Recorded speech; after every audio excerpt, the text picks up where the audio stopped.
Welcome back. We are joined today by Professor Jeffrey Sachs to discuss the war being launched in Iran. We see that CNN reported that a deal was within reach, and then a few hours later, Israel and the US attacked Iran. And, attacks are reported to have been carried out across Iran, and Iran is now retaliating in a very big way, hitting American military bases and targets across the region. We see attacks on Bahrain, Qatar, Kuwait, United Arab Emirates, Jordan, Iraq, perhaps Saudi Arabia, and of course, striking several cities in Israel. I was wondering how you read the situation and what are the objectives of the United States, and how do you explain the, fierce response from the Iranians?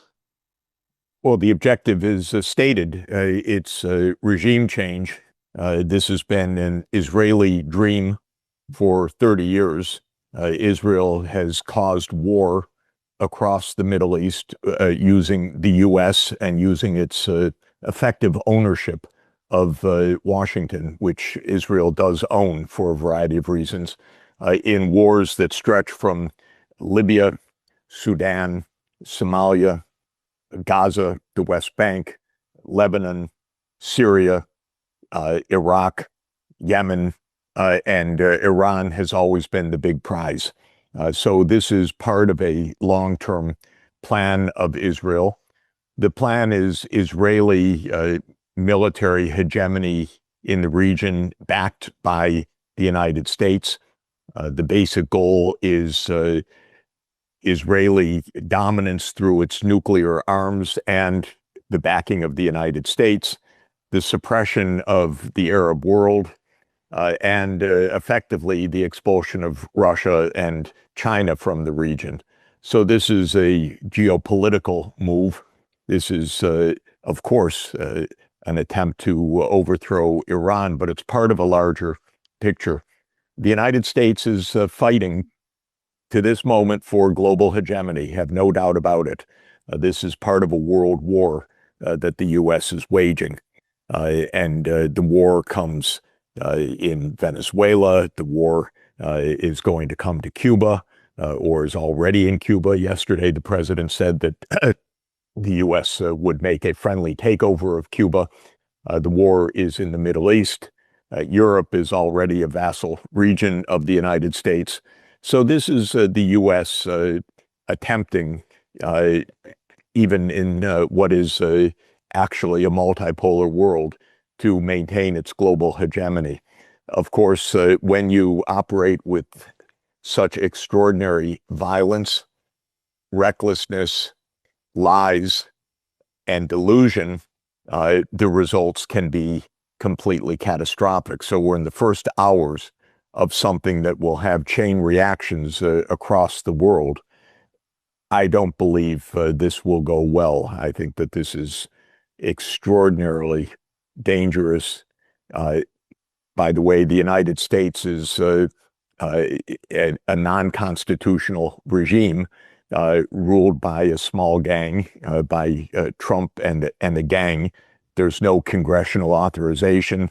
There's no legal basis for any of this. Israel is itself near civil war. The Arab states are unpopular, let's put it that way. European governments are all unpopular with the leaders that command 10 to 20% approval ratings. So this is a war with a tremendous amount of political instability in the warring nations. Things can crack anywhere. My point is, this is not for any of the reasons alleged that there was some imminent threat from Iran. Exactly the opposite, as the Omani mediator said repeatedly, including after the launch of the war. The negotiations were proceeding, making progress and proceeding in an orderly way. I speak frequently with the Iranians. They were not only ready to negotiate, they already negotiated 10 years ago, all of these arrangements. So this is nothing about imminent threat, provocations, or nuclear weapons, actually. This is just about hegemony and regime change. regional hegemony by Israel and global hegemony by the United States. Yes, all these comments about Iran in threat, nuclear weapons, helping protesters, freedom. You probably saw Trump's war speech this morning. Yes. It's quite extraordinary, because it does say a lot about what Marco Rubio spoke recently about, the need to restore the dominance of the West. And I think you're spot on. There's a lot of uncertainty and insecurity at the moment with relative decline. But the negotiation... If I could just say, if I might just add,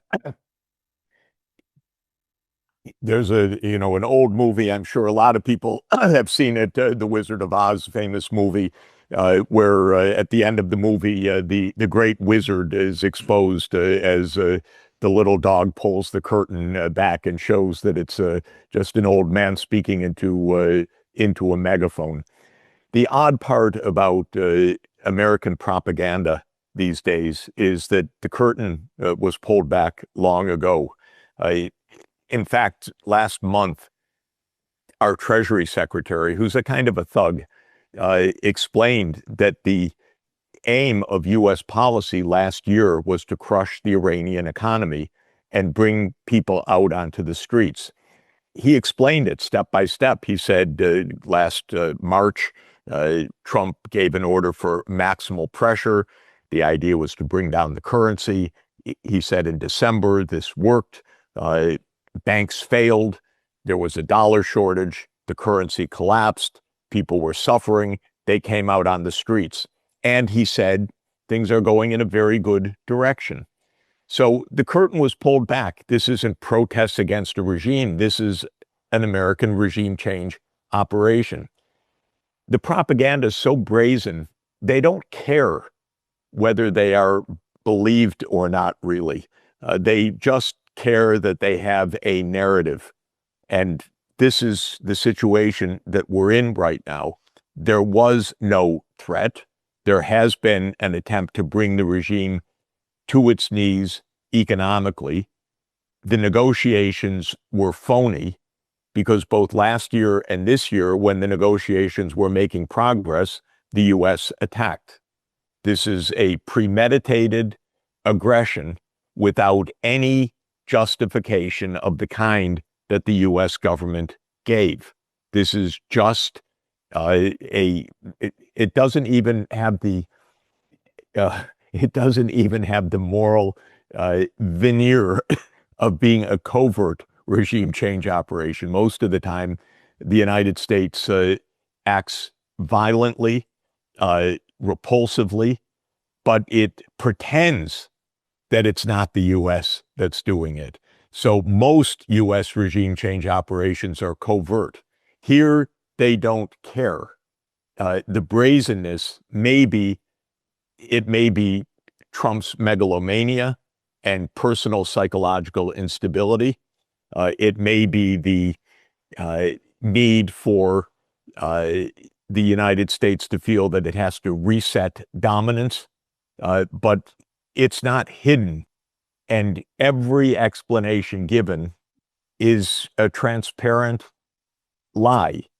The explanation is clear, that Israel is supposed to run the Middle East, dominate it, be greater Israel. Our own ambassador to the Middle East, Mike Huckabee, who represents the Christian Zionists in the United States, the roughly 20% of Americans who are fundamentalist evangelical Protestants, said it's all Israel's to take. God gave it to them. So this is another part of the story. Was he reprimanded for saying that? No, I'm sure there were cheers in the White House for that. No reprimands whatsoever. The Arab world is very sad in this. The Arab world has been essentially under imperial rule since 1517, since the Ottoman conquests of Arab lands. And so the Arabs were under Ottoman rule for centuries. Then they were under British rule. Now they're under U.S. and Israeli rule. They're pretty much supine. They don't dare speak. They have American military bases all over their territories. They're occupied lands, basically, and they're just go along with this. It's all very dangerous and very sad. But what do you see being possible wider ramifications then? Because, well, you mentioned Huckabee. He can state openly that Israel can take half the Middle East if he wants to. That's okay. I mean, this is a country that's essentially the security provider for all these countries, which are now threatened by that same power. And now we see U.S. allies across the region being attacked. What is this? Is not great for American credibility. You know, the idea that it's all powerful. If America fails in this endeavor to destroy Iran or the regime change, this could be the same thing. Well, what are the consequences? Because these efforts to restore U.S. dominance, it appears that the U.S. bet everything on it. Well, what happens if it fails? Because there's a lot of things that can go wrong here. It will fail one way or another because 4% of the world cannot run the world. And so the premise of this is the same premise as the British Empire at the end of the 19th century. I recently read a speech given by Joseph Chamberlain, who was head of the Colonial Office in 1897, saying that Britain would dominate the world as far as the eye can see. And of course, 50 years later, there was no British Empire anymore. This will happen with the United States. This is an end game. It's not a true assertion of global hegemony, but it's the same arrogance today. And generally these wars, and this has a very good chance of becoming a world war in effect. God help us if it turns nuclear, because that's the end of the world. But a world war, by some accounts, it's already happening because there are interconnected wars in all regions of the world right now where the United States is meddling. But again, the U.S. cannot run the world. It has neither the economic nor technological nor military dominance to do that, nor does the rest of the world want to be run by the United States. There's no way that the United States can impose a stable pro-U.S. regime in Iran. It's not possible. We're not in 1953 when the MI6 and CIA did that and imposed a police state in Iran. This will not happen. Iran internally, its own civil society, whether they back the current government or not, doesn't matter. This is a country of 100 million people, a 5,000-year history, and it's not going to be run by the United States or Israel with no boots on the ground, by a proxy from thousands of miles away. So the U.S. has stepped into shit today, if I could put it bluntly, and we don't know what will transpire. Maybe they'll kill a lot of people in the next few days and declare a great success. Reportedly, they've killed 40 schoolgirls already in a bombing outside of Tehran. But there's no way that it can actually achieve strategic objectives in the long term. The United States itself is not stable enough to achieve that. Trump is a highly unpopular figure, of course, a profoundly deep, polarizing figure. His approval rating will fall for sure in the coming months, though sometimes with an attack it blips up. I don't even think that will happen here because the American public was steadfastly against this. We're entering our own elections in November that Trump may try to subvert because he is openly talking about federalizing or nationalizing the elections, which would mean massive fraud. So this is a very unstable and a trigger or a fuse, to say it better, a fuse was lit that will have consequences of war in many regions of the world. Think of also Pakistan, a nuclear power in open war with Afghanistan right now. What does that mean? Where did that come from? What is the U.S. role in this? I would suspect the U.S. role is quite real in this, in fact. So I think that there is a lot that is very destabilizing in this, and the idea that this is a 12-day war and a new Iranian regime comes in that loves Israel and the United States is a fantasy. How do you view the response by America's allies? Because only short time ago, we saw the Prime Minister of Canada, Carney, say that the rules-based order was always a bit of a fraud. That is, we have several set of rules, and we seem to apply whatever we want. Essentially growing a spine to stand up to the U.S. Not so much anymore. He seems to be all on board with this war. We have the European Union, they've been tweeting out nothing that can even be interpreted as a criticism of the United States, not one critical comment. So how, and this is again after the US is also has its eyes set on the EU territory. How do you make sense of this? Why is this just pure obedience, or is this hatred for Iran, or where are the principles? Where's the rules? Where's the international law? This was supposed to be the benefit. We're told after the Cold War about the hegemony of the West. That is where we were going to have international rules, principles, values elevated above brutal power politics. Yet here we are. This not one critical comment. No, I haven't seen a critical comment yet.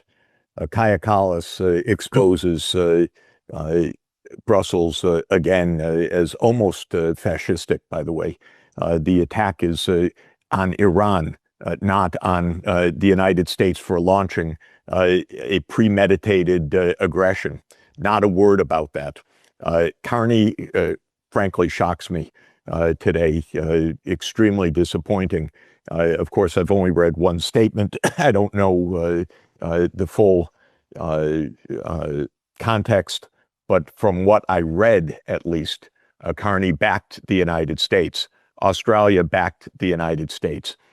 Now, I think what is true is that if you add up the populations of the United States and Canada and Britain and European Union and Australia, we can do it 380, 450, another 450, 900. It's maybe 1 billion people that you reach in the count of the white person's world, if I could put it that way, the Western world, which is all enthusiastic in its attack on Iran today. That's about 12.5% of the world population. So we hear that because this is our Western world. The Western world dominates the media, especially the English language media. But I don't think that it is at all representative of the world opinion, but it is shocking. It is the basic idea of the United States that Europe is a vassal region and doesn't have to be worried about. And van der Leyen and Kallas are vassals. They're useless spokespeople for U.S. interests. Canada had shown a glimmer of independence, but apparently it lost that again today.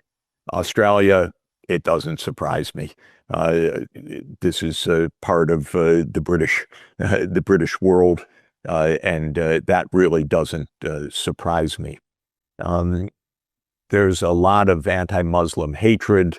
There's a lot of anti-Iran hatred. Maybe it goes back to Herodotus and the Persian Wars. But this is these are stereotypes that are absolutely grotesque but real. There's a lot of ignorance in the white world, about the rest of the world, and that's what we're seeing right now. There's also a very strong Zionist hold over these governments. These governments are suborned by Israel. They're blackmailed by Israel. They're bribed by Israel.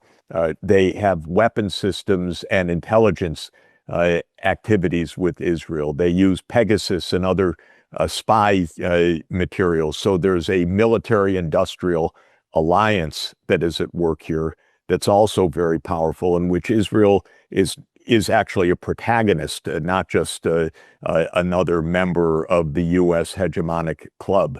So part of this is pro-Israel, and it's the domestic politics.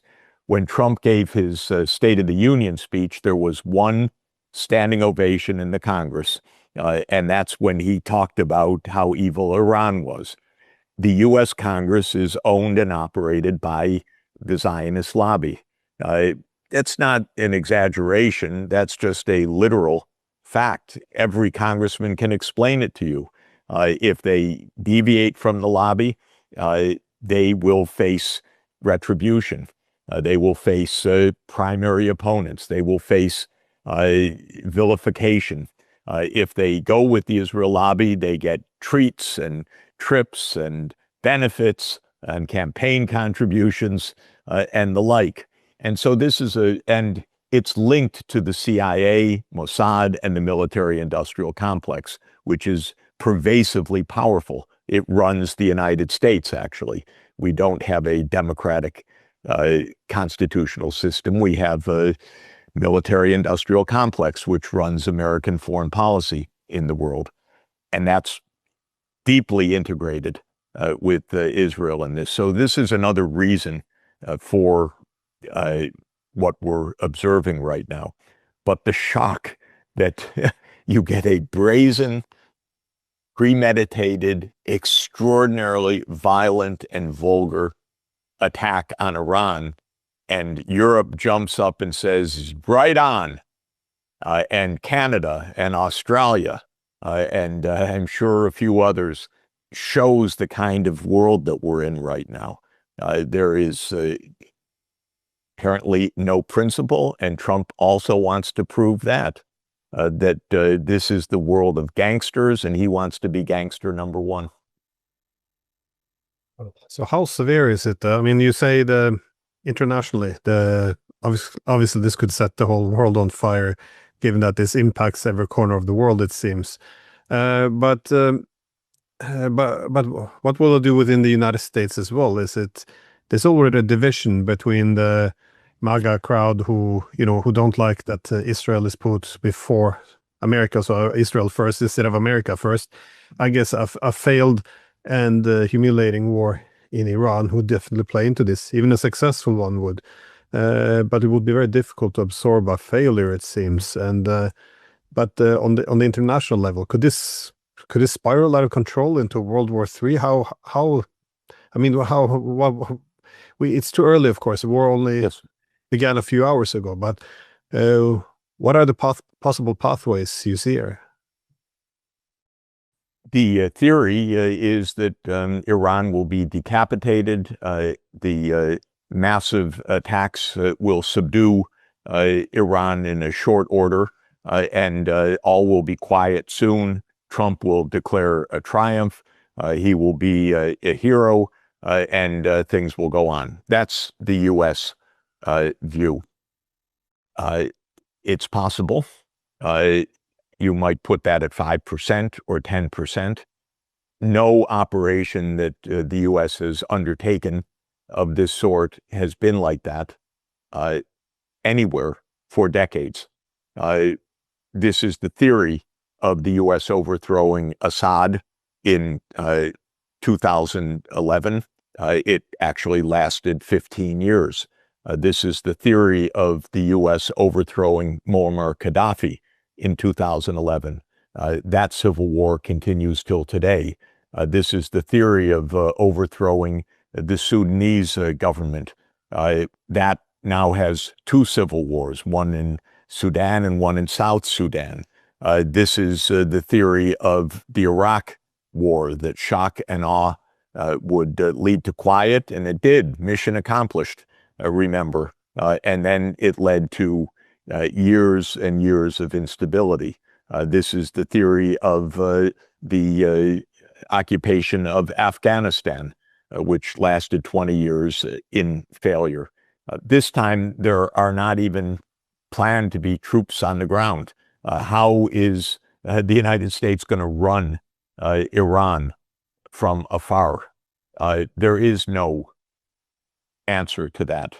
So we will have the usual differences of very short-term triumphant announcements in the next 48 hours, and then we'll hear a lot of propaganda in the next 2 weeks, and then we'll see repercussions of this for many, many years.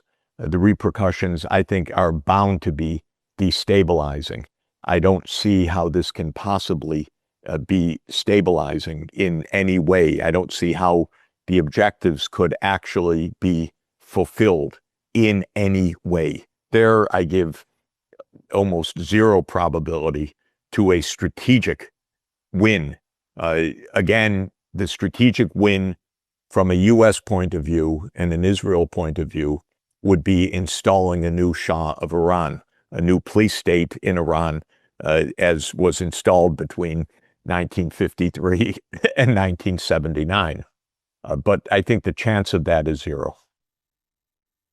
All this talk about freedom and democracy, given that we just installed Jolani and his ISIS henchmen in Syria, it's not very But I think we should be very clear. There's not even a pretense about democracy.